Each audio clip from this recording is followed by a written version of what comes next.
So I am quite behind in my reading schedule, and I got a message a few days ago from somebody in the community who said the same thing. I had sent a message out in my newsletter asking a question. The question was this: should I add a premium section to my newsletter where I am diving deeper into specific things like essays or poetry or a passage from a really great book, showing my highlighting methods and so on? And I gave the option of voting yes or no.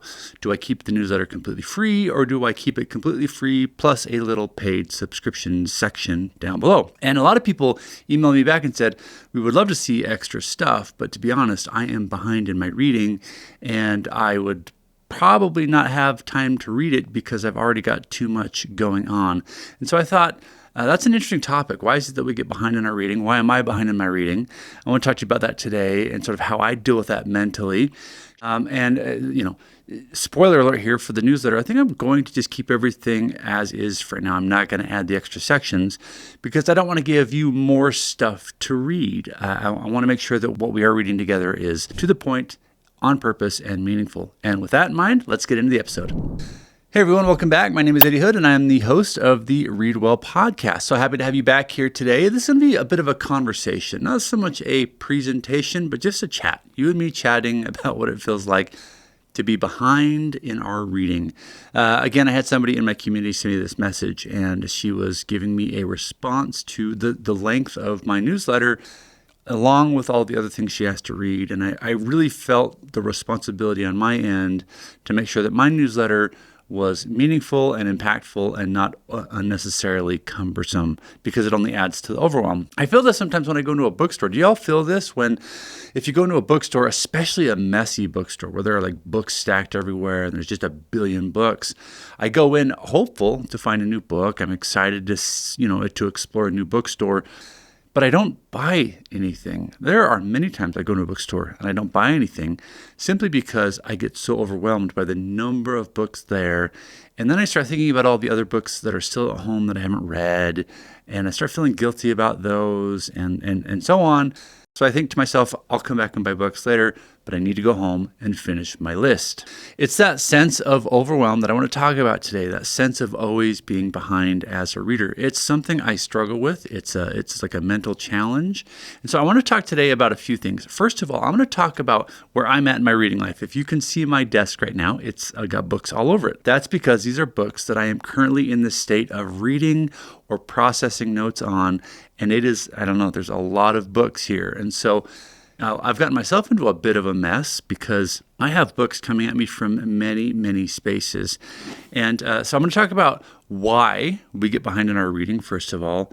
I'm going to talk about how it affects me psychologically and then how I deal with that. And then at the end of the video, I'm going to give you several tips on how to handle the weight of being behind as a reader and how to work your way through that and always feel like you are accomplishing the reading life that you want to achieve. Now, stick around to the very end because my last tip is going to be the very best one, and it is the one that helps me the most. And of course, when we finish up, I'll give you a book recommendation for the week. Okay, so let's talk about why I'm behind. Well, it's because I have several avenues in my life that give me things to read, and you're probably the same way. So first of all, every time I go anywhere, I'm always looking for a new bookstore to visit. So when I go to these new bookstores, like I mentioned, I don't always buy stuff, but sometimes I do.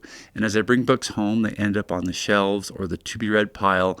And that's the first thing. Now, I am starting my own bookstore called Edgewater Bookstore. I have an online version of that bookstore, but I'm under contract to buy a real building in Bountiful, Utah, for those of you who are in Utah. Anyway, in the process of running my own bookstore, I've been given sort of backdoor access to these catalogs, so I can see all of the stuff that's coming.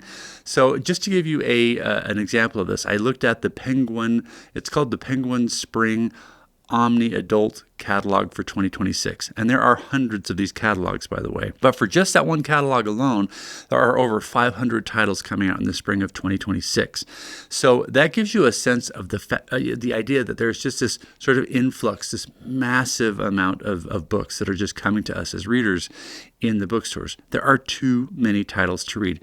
We're never going to be caught up. And that is my first argument. There's always another book to read. You're always going to be behind, especially with people like Penguin and Random House and all of these publishers just pumping out books like nobody's business. Now, the second reason why I'm behind is because I'm in a book club. I actually run a book club called the Read Well Podcast Book Club, and you are probably in that club or in other clubs, which means that you are reading books with people. And I am a huge advocate of book clubs because they keep you in the reading habit. They put you in a community of other readers where you make friends. But I have a few people in my club who are in multiple other clubs at the same time. I've got one lady who's in 4 book clubs. I don't know how she does it. That is an incredible amount of reading. Now, for me, I like to read my books in my book club slowly because our mantra is read slowly, take notes, and apply the ideas. So in our club, we're not saying, hey, we're going to read a book a week. Here we go. Let's crank this out. We typically read anywhere from 5 pages a day to, at the most, 15 pages a day, depending on the complexity of the book itself. So right now, we're reading The Remains of the Day. This is this beautiful novel by Kazuo Ishiguro. It's the story of Mr. Stevens, who's an English butler, and he has to go on this sort of, it's a very literal journey, by the way, but it's also a metaphorical journey as he's trying to find his meaning in life and where he fits. And it's just this beautiful, beautiful book. But we're reading this at 15 pages a day. So this is one of the books in my life right now, The Remains of the Day by Kazuo Ishiguro. I don't regret it. I love it. But yes, I'm currently reading that book. And so that's on the list. Now, if you're in multiple book clubs, that means you've got several books like that going at the same time, which can be a lot to juggle. The third reason why I'm behind personally is because I'm currently getting a degree in philosophy right now. My beautiful wife is a teacher at Weber State University. She teaches nursing. And while she's employed there, we found out that her loved ones, that's me, get access to 6 free credit hours every semester of college. Why would I not take that? I am a book guy, and so I thought I'm going to go back in my quote-unquote spare time, which there is none, and that degree requires a minor, so I happily chose English literature as the minor. But because of that, those are 2 very, very sort of book-heavy degrees. Lots of reading in the philosophy department, even more reading in the English Lit department, right? So I've read these books a few times, but I have to read them again because I'm being tested on them. And so I didn't feel comfortable just kind of going off of old readings. So I just refinished Albert Camus' The Stranger, which is a really nice book. It's a small book. It's 123-ish pages, but it is in itself a very strange book about a guy named Marceau who goes through lived experience in a way that is kind of moment to moment. It's almost like he's in a daydream all of the time, and then something very dramatic happens to him, and it sort of makes him reevaluate sort of the meaning of life and how he should be responding to events and so on. It's a crazy book, but it's good. I really like it. We also are reading The Myth of Sisyphus by Albert Camus. You're kind of getting a theme here. Our professor really likes Camus, and I think he's great as well. But Myth of Sisyphus is a great book, and I'm finished with that one. And then we're also reading on the genealogy of morals by Nietzsche, which is just a really cool book. Now, this is the basic writings of Nietzsche. It's not this big, right? This is one of many books that Nietzsche wrote, but I'm currently holding the basic writings of Nietzsche, yeah. But the genealogy of morals is not a fast read. It is a read that you just kind of have to go through page by page, step by step.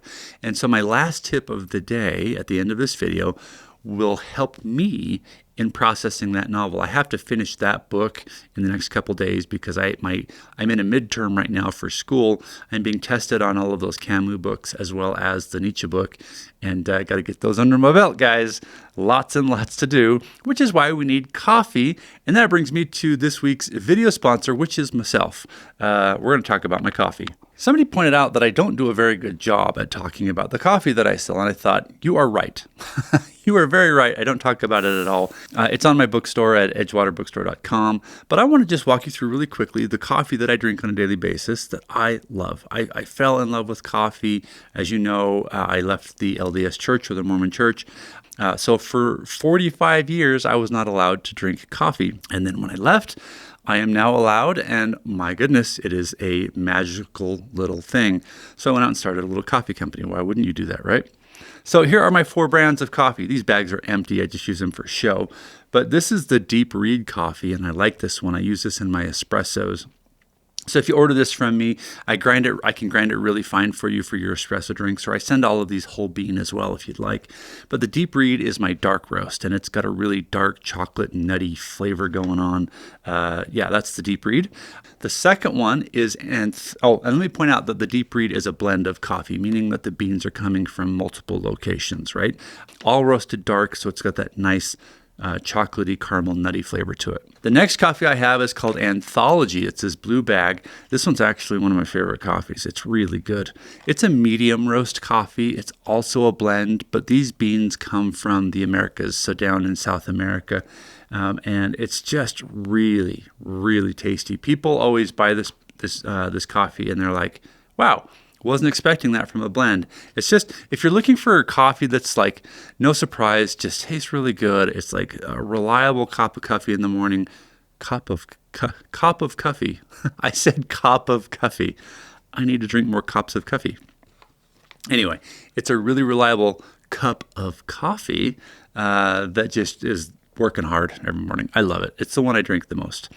Then I have Pros. Oh, this one's got some beans in it. There you go. Cool. Pros is fun. This is known as my most beautiful bag. It's this pink bag with like, is that lavender, people? I don't know what color that is. It's like a teal color. Anyway, Pros is really great. It's the most surprising flavor that I sell. It's a single origin coffee, which means that it comes from one farm, one place. All of the beans are collected from one person.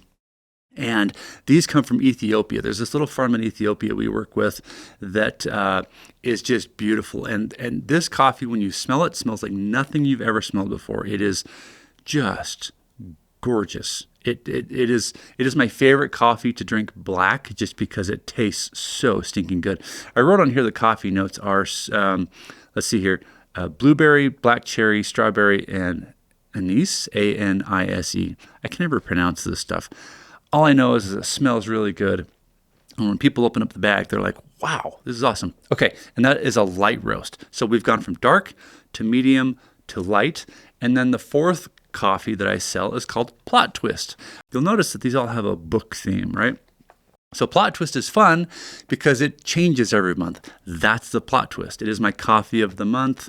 And this month right now, I'm in October. I'm doing a single origin bean from Honduras. These are always single origin beans. I've done them from India and from all over the world. So right now we're in Honduras, and it has been a popular coffee to sell.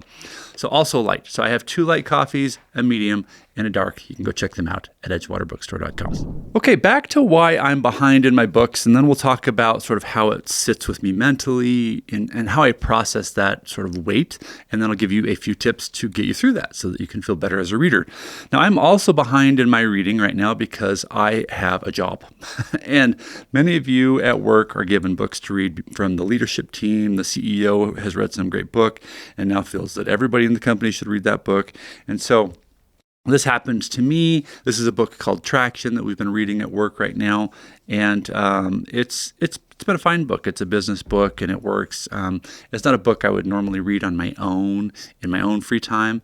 But for running a company, sure, it's great, but it just adds to the pile, right? So work is another source of books. So far, we've talked about the bookstores, the book clubs, being in school, being in work, and then what about me? What about my own personal wants and desires, right? So what about the books I already have that I haven't read? Well, I've got a few books here.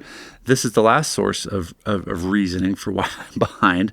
It's just because I'm surrounded by books in my life, in my home, and in my office, and I haven't read all of them yet. I would like to say I have, but I haven't. Case in point, I recently read Annihilation by Jeff Vandermeer. This is the strangest book I've ever read. If you've read it, you'll know exactly what I mean. The cover is just like craziness. But it's this book about this place called Area X. It's like a sci-fi futuristic. It's not fantasy. speculative fiction sort of situation going on about this place that is almost like this, like a Bermuda Triangle sort of thing, where when you go in it, it's otherworldly, and there are these strange animals, and people are disappearing, and there's these weird forces taking play, and people are dying. It's nutty. But anyway, I read Annihilation and thought, okay, wasn't expecting that, but I think I would like to read the other two. So I have them, and I can't remember which one. Oh, yes, so Authority comes next. Here's the cover for Authority. It's got some crazy-looking jackrabbit on it, I think. And then Acceptance is the third book of this, what is called the Southern Reach series. I haven't read book 2 and book 3 yet, but because I read book 1, now I got to read book 2 and book 3. I haven't done that yet. Also, this is a bit of a confession. Many of you have probably read this, and you'll probably be mad that I haven't read this. But I've never read Gravity's Rainbow. I know, and I want to read it. It's just been sitting on my shelf. I wouldn't say collecting dust, because I keep my book rooms pretty clean.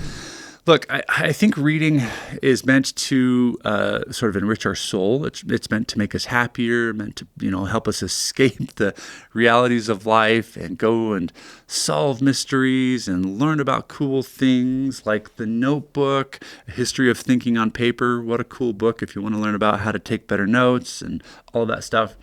There's just so many books, right? But sometimes reading doesn't feel like that. Sometimes I feel guilty as a reader. I feel like I'm falling behind. I feel a psychological pressure, a weight. I feel that when I go into bookstores and I see the millions of titles, and I'm thinking, oh my gosh, like there's just not enough time. I know that life, yes, it is demanding, but I've also discovered that when I prioritize something, it definitely moves up the list and gets more of my attention and time. And if you can acknowledge that, oh, wait a minute, my reading is number 12 on a list of 10 things right now. And if you want to read, look at the first 11 things above it and ask yourself, why am I so focused on these other 11 things? And you can probably find a few things that are just killing your time that don't need to be there. And of course, what my wife likes to call unwinding at night, right? After a long day of work, she likes to come home and just kind of unwind and watch something funny on the internet for a bit. And of course, a quick YouTube video or an Instagram thingy. Is that what they're called? Instagram thingies? I don't think so. But anyway, an Instagram thingy, we're going to stick with that, can turn into many Instagram thingies, and you've spent many hours doing that. So that's the first thing, is acknowledging that there's a priority list at play, and it's not that you're a bad person or you're failing. It's just that you've got some priorities you need to shuffle around. That's probably step one. And the moment you can move reading up 2 or 3 priority levels, you're instantly going to feel better about yourself. Now, here's another sort of truth that I don't like to admit, but it's true. When we're reading from behind, which we're all always reading from behind, by the way, as I already mentioned, that sort of leans into the concept of speed reading and skimming.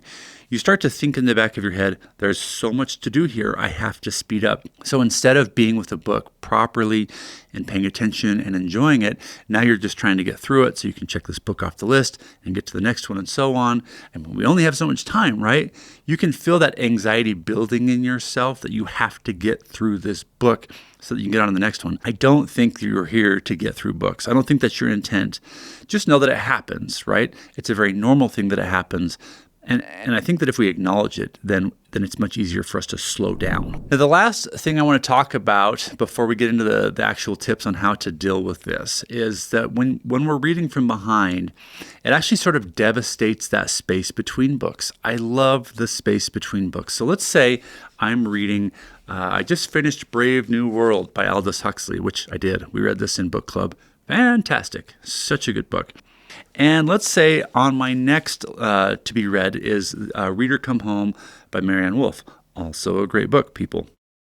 So if you are feeling like you're behind, here's what happens. You finish Brave New World, and when you're about 10 pages away from the ending, where everything's wrapping up and it's starting to get really good and the payoff is coming, maybe you don't do this, but I do. I start thinking about the next book. I start thinking about Reader Come Home, and I start getting excited about this. and Brave New World becomes a little less interesting. And so I'm already trading mental spaces for from one book to the other, and that's a really serious problem. My argument here is that after you finish Brave New World, what I like to do is take a few days and then open up my journal and write about what I read. I like to go through my notes because I highlight every book I read, and I like to sort of pull out the best passages and journal about them and think about them. If I'm reading from behind, that's not going to happen. So the first tip is a mental tip, and it really does help to acknowledge that the sense of reading from behind is never going to go away, so I should probably stop trying to make it go away. We've already argued as to why there are so many books in our lives, and if you're a curious person and a reader, you're always going to have books to read. So just embrace that. Embrace the fact that you are going to have a to-be-read list at all times. But the second tip is this. So there's this guy called Dave Ramsey. He's a finance guy online. I'm sure you've heard of him, right? He talks about how to get out of debt and on and on and on. This is not about him. But when I was first married, he helped me figure out how to manage my money a little bit because we were spending money on our debit cards, and at the end of the month, we had nothing left in our bank account. And he had this thing called the envelope system, where you would have an envelope for every aspect of your life that needed money. So you would get like 12 envelopes out, and on one you would write date night, and another one you would write groceries, and another one you would write utilities or whatever, right? All of the aspects of your life that need money. And then when you got your paycheck, you would pull that money out of the bank. You wouldn't leave it there. You would get it in cash, and then you would divide up that cash into the envelopes that you needed to spend. So if you have an envelope of cash and you call it books, right?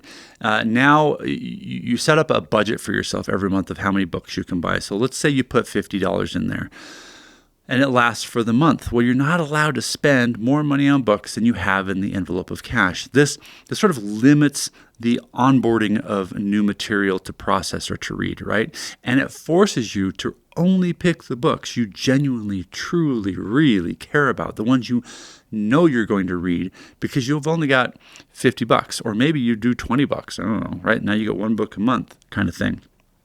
So that's one strategy to sort of limit the intake of material coming in. Now the third tip, which is a good one, but the fourth tip is the best, so stick around. But the third tip here is that you need to be a little more judicious about the books that you read. I've said this before on my podcast, and I will say it until I'm blue in the face. Not every book is worth reading. Now, they might have beautiful jacket covers. The author might have a really strong history of writing great books, and maybe you love everything this author has ever done, but you get into the new book and you're 20, 30, 50 pages in, and you are hating it. You are lost. It's not making sense. It's not working. It's like rubbing sandpaper on your face, right? It's just not getting you there. That's okay. You don't have to finish it. You can actually, you can DNF this book. Do not finish. That's perfectly fine. I DNF books all the time. Now, my personal rule of thumb is I give every book 50 pages, and this works for some people. Other people like to go much longer. Some people have a really short sort of tolerance, and they'll give it like 3 pages. I feel like a book needs a little longer than 3 pages to make its case for being worth my time. So I give every book 50 pages. But at 50 pages, I make a critical decision. Should I continue, or should I DNF this thing? I DNF books a lot.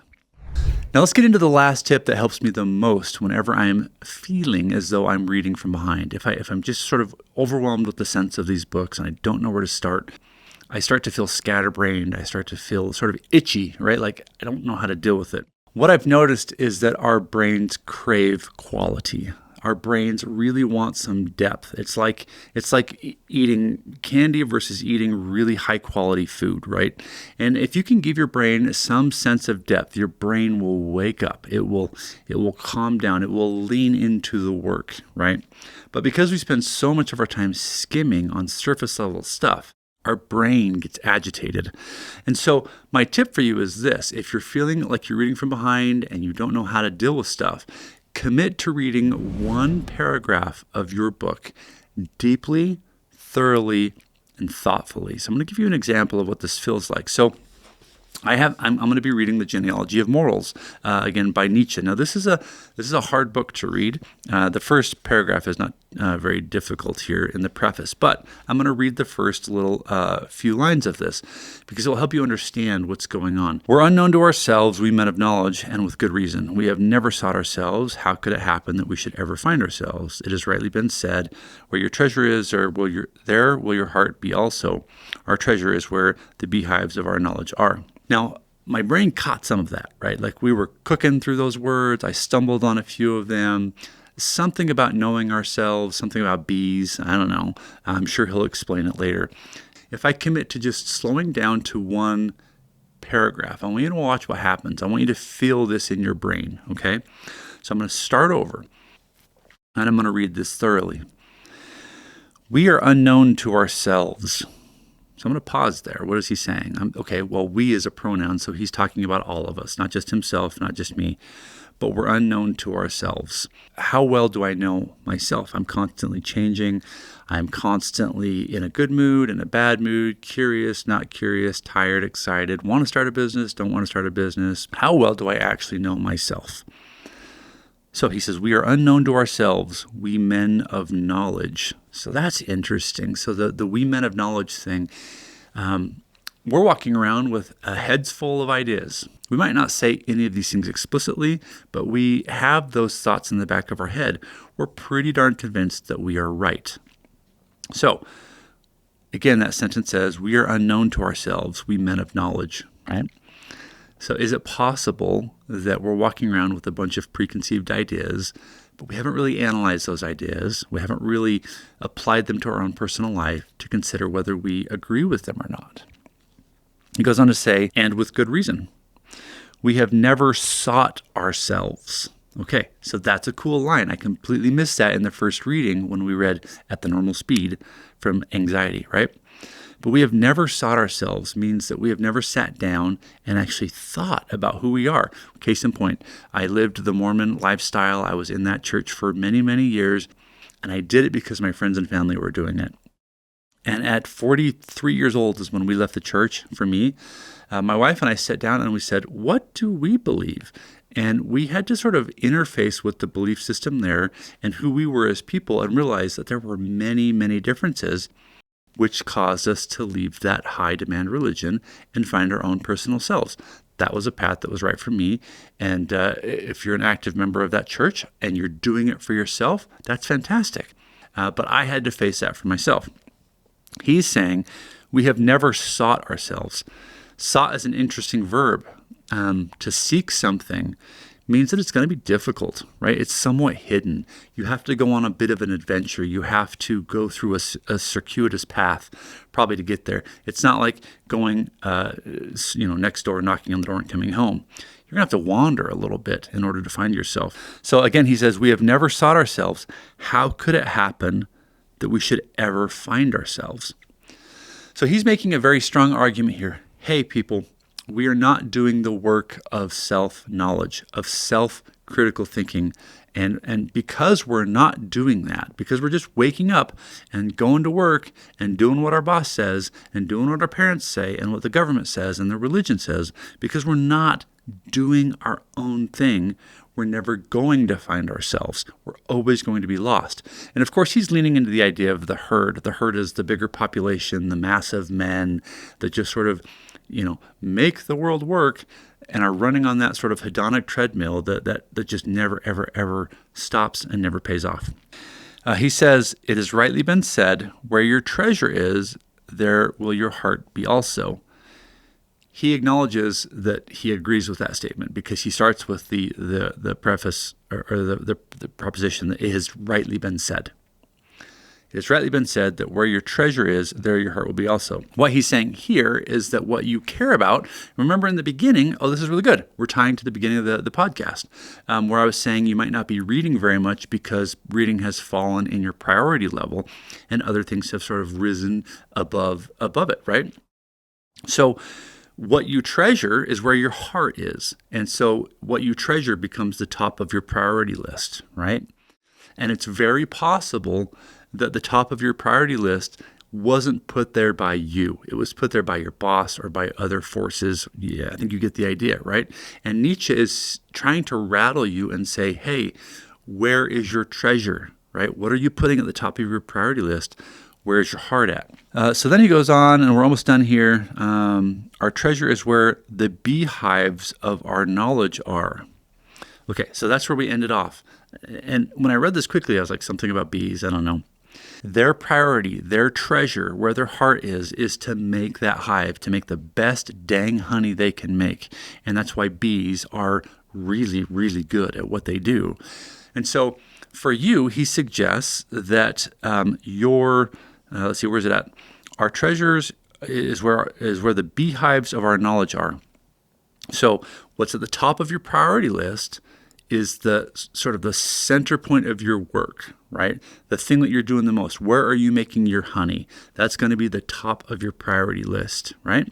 So to summarize these 2 lines of text, we don't know who we are as people, and it's because we're not doing the work to know ourselves.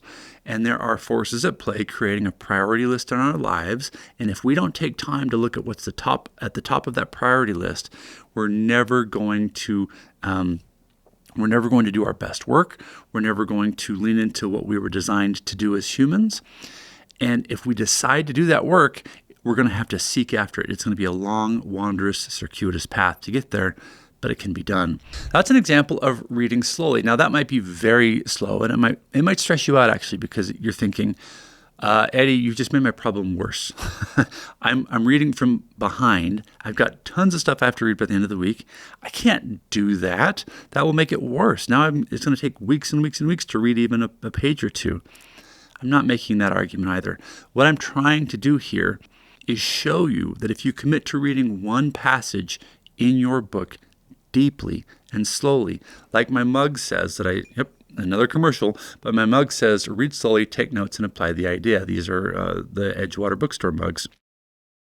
If you commit to do that for just one paragraph, people, just one paragraph, your brain is going to crack open and go, whoa, there are ideas in here. There are things happening that I completely missed by speed reading, and your brain's going to get excited about reading again. It's going to want to make time to read books, and it's going to shift reading up into a higher priority level because you now are benefiting from the books, you're now enjoying the books, and they're no longer a task or a chore. Okay, I'm going to give you a quick book recommendation. Now, I've done this book in the past, but I would like to share it again, mainly because of what we're talking about today. And it is Marianne Wolf's book, Reader Come Home, The Reading Brain in a Digital World. I did an interview with her about a year ago now. She is this incredible researcher who has looked at how the process of reading well, not speed reading, but reading well, changes the shape, size, and efficiency of your brain. So if you want a book that will teach you about the art of reading well, and also if you're kind of a sciencey nerd and you want to understand how this whole thing benefits you, beyond just having access to great stories and great information, but how it's physically making you healthier, smarter, more capable in life, then yeah, Reader Come Home is a fantastic book. I'd go check that out. Okay, everybody, that was a big episode today. I hope you got something out of that. If you did, please take a moment to like the video, subscribe to the podcast, whatever it is that you do. Also, if I could ask one last thing from you. It's been a while since I've been able to get some testimonials for the podcast. So if you wouldn't mind going over to, Apple iTunes or Spotify or wherever you listen to the show and just, log in real quick and give me a rating 1 to 5. Hopefully we got a 5 if I did a good job for you today. But that definitely helps spread the message and build some momentum behind the show. And as always, remember to read slowly, take notes, and apply the ideas. I'll see you all next time.